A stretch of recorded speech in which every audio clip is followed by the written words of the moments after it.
श्री कृष्ण कहते हैं, कोई भी मनुष्य किस बात को किस प्रकार से समझता है यह उसकी मानसिकता तय करती है।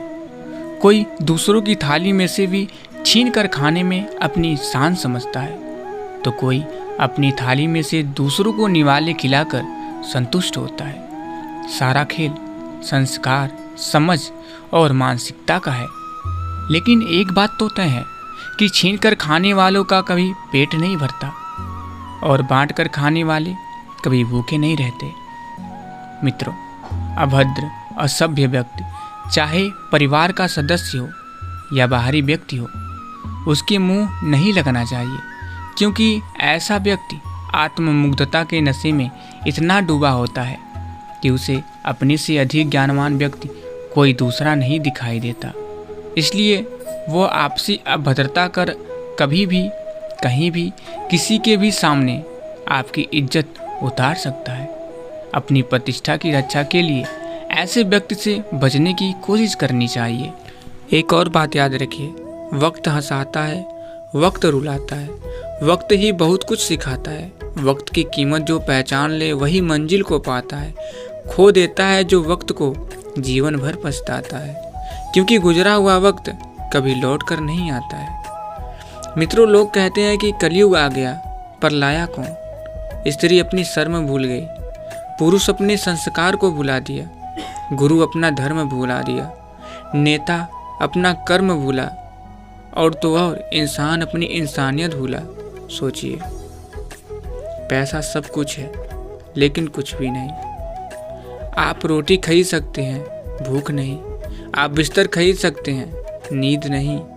सब कुछ खरीद सकते हैं, इज्जत नहीं। सबसे बड़ी और महत्वपूर्ण बात है, सब कुछ खरीदने के बाद भी जो आप नहीं खरीद सकते हैं वो है सुकून।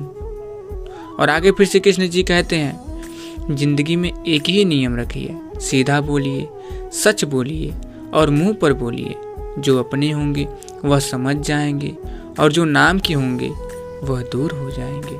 ईश्वर टूटी हुई चीज़ों का इस्तेमाल कितनी खूबसूरती से करता है।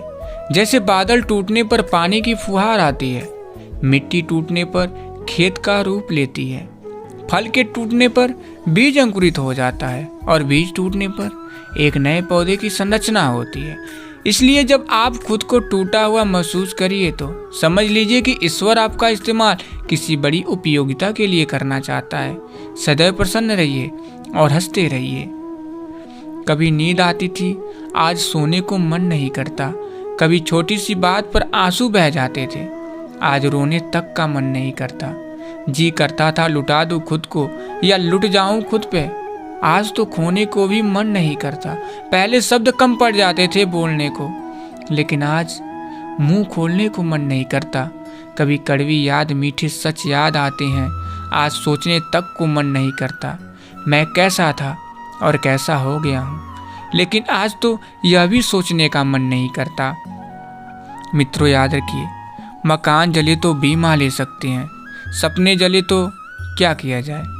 आसमान बरसे तो छाता ले सकते हैं, आंख बरसे तो क्या किया जाए। शेर दहाड़े तो भाग सकते हैं, अहंकार दहाड़े तो क्या किया जाए। कांटा चुभे तो निकाल सकते हैं, कोई बात चुभे तो क्या किया जाए। दर्द हो तो गोली ले सकते हैं, वेदना हो तो क्या किया जाए। रिश्ते और रास्ते के बीच एक अजीब रिश्ता होता है। कभी रिश्तों से रास्ते मिल जाते हैं और कभी रास्तों में रिश्ते बन जाते हैं। इसलिए चलते रहिए और रिश्ते निभाते रहिए।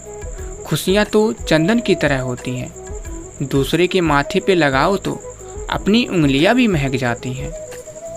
जीवन में जब भी हम खराब दौर से गुजरते हैं तब मन में ये विचार जरूर आता है कि परमात्मा मेरी परेशानी देखता क्यों नहीं है, मेरे दुख कम क्यों नहीं करता।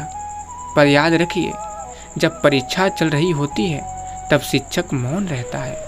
याद रखिए, दर्पण जब चेहरे का दाग दिखाता है तब हम दर्पण नहीं तोड़ते बल्कि दाग साफ करते हैं। उसी प्रकार हमारी कमी बताने वाले पर क्रोध करने के बजाय अपनी कमी को दूर करना श्रेष्ठ है। दो बातें अपने अंदर पैदा कर लीजिए, एक तो चुप रहना और एक माफ़ करना, क्योंकि चुप रहने से बड़ा कोई जवाब नहीं और माफ़ कर देने से बड़ी कोई सज़ा नहीं। देखिए मित्रों, अपने खिलाफ बातें खामोशी से सुन लीजिए। यकीन मानिए, वक्त बेहतरीन जवाब देगा। सब्र और सहनशीलता कोई कमजोरियां नहीं होती हैं, ये तो अंदरूनी ताकत है जो सब में नहीं होती। और आगे फिर श्री कृष्ण जी कहते हैं, तिरस्कार यदि बार बार अपनों से ही मिले तब शब्दों का विवाद उचित नहीं, क्योंकि जो व्यक्ति आपके महत्व को ही नहीं समझा वो आपके शब्दों और भावनाओं को क्या समझेगा। संस्कार बता देते हैं परिवार कैसा है, बातचीत बता देती है इंसान कैसा है, बहस बता देती है ज्ञान कैसा है, नज़रें बता देती है चरित्र कैसा है, ठोकर बता देती है ध्यान कैसा है, स्पर्श बता देता है नीयत कैसी है, विनय बता देता है शिक्षा कैसी है, मुश्किलें बता देती हैं हौसला कैसा है, वाणी बता देती है स्वभाव कैसा है, मृत्यु बता देती है जिंदगी क्या है। मित्रों, भरोसा जितना कीमती होता है धोखा उतना ही महंगा हो जाता है। फूल कितना भी सुंदर हो तारीफ खुशबू से होती है, इंसान कितना भी बड़ा हो कद्र उसके गुणों से होता है।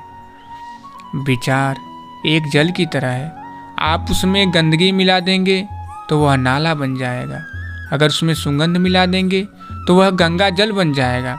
कभी घमंड न करना, जिंदगी में तकदीर बदलती रहती है, शीशा वही रहता है बस तस्वीर बदलती रहती है।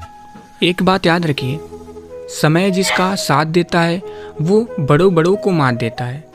अमीर के घर पे बैठा कौवा भी सबको मोर लगता है और गरीब का भूखा बच्चा भी सबको चोर लगता है। इंसान की अच्छाई पर सब खामोश रहते हैं, चर्चा अगर उसकी बुराई पर हो तो गूंगे भी बोल पड़ते हैं। मित्रों, जहाँ हमारा स्वार्थ समाप्त होता है वहीं से हमारी इंसानियत आरंभ होती है। लोग कहते हैं कि आदमी को अमीर होना चाहिए और गांव के बुजुर्ग का कहना है कि आदमी का जमीर होना चाहिए। चित्र ही नहीं चरित्र भी सुंदर हो, भवन ही नहीं भावना भी सुंदर हो, साधन ही नहीं साधना भी सुंदर हो, दृष्टि ही नहीं दृष्टि कोण भी सुंदर होना चाहिए। भोजन और प्रसाद में बस इतना अंतर है कि भोजन थाली भर भर कर लेते हैं और छोड़ देते हैं, प्रसाद जमीन पर भी गिर जाएं तो उठा कर खाते हैं। भोजन को प्रसाद मान लें तो कभी अन्न बर्बाद नहीं होगा, इतना ही ले थाली में कि व्यर्थ न जाए नाली में। मित्रों, विचार बहता हुआ पानी है, यदि इनमें आप गंदगी मिलाएंगे तो वो नाला बन जाएगा और सुगंध मिलाएंगे तो फिर वही गंगा जल कहलाएगा। कोशिश करिए जिंदगी का हर लम्हा अच्छे से गुजरे, क्योंकि जिंदगी रहे ना रहे मगर अच्छी यादें हमेशा जिंदा रहती है। मित्रों, रिश्ते अगर आपस की गलतफहमियों को दूर ना किया जाए तो दूरियां बढ़ती ही जाती है। जिन रिश्तों को आप खोना नहीं चाहते उन रिश्तों में जब भी गलतफहमी हो तो उसे तुरंत दूर कर लेनी चाहिए। रिश्ते को निभाने के समय किसी के आगे इतना मत झुकिए कि उठते वक्त सहारे की ज़रूरत पड़े, क्योंकि जो आपको झुका रहा है वो आपको उठाने में कभी मदद नहीं करेगा, और जो रिश्तों को झुकाने में विश्वास करता है वो कभी रिश्तों को निभाने में विश्वास नहीं कर सकता। ऐसे रिश्तों को उनके हाल पर छोड़ देना या समय को प्रतिकूल जानकर शांत बैठ जाना ही अच्छा है। कोई अपना है या हम किसी के हैं, क्या फ़र्क पड़ता है। अपना वही है जो हर हाल में आपको आगे बढ़ाता है, जो पीछे धकेल रहा है वो कभी आपका हो ही नहीं सकता। और आगे फिर श्री कृष्ण जी कहते हैं, कभी भी किसी ज़रूरतमंद को अपनी चौखट पर जलील मत कीजिए, क्योंकि ऊपर वाला कटोरा बदलने में देर नहीं करता। साथ रहकर जो छल करे उससे बड़ा कोई शत्रु नहीं हो सकता, और जो हमारे मुंह पर बुराइयां बता दे उससे बड़ा कोई मित्र नहीं हो सकता। याद रहे, साफ साफ बोलने वाला कड़वा जरूर होता है मगर विश्वासघाती कभी नहीं होता। तो प्रिय भक्तों, अगर आप लोग वीडियो यहाँ तक देख रहे हैं तो कमेंट बॉक्स में जय श्री कृष्ण और साथ ही चैनल को जरूर सब्सक्राइब कर लीजिएगा, जिससे आपके सारे कष्ट दूर हो जाएंगे। तो फिर मिलेंगे। जय श्री कृष्ण, राधे राधे।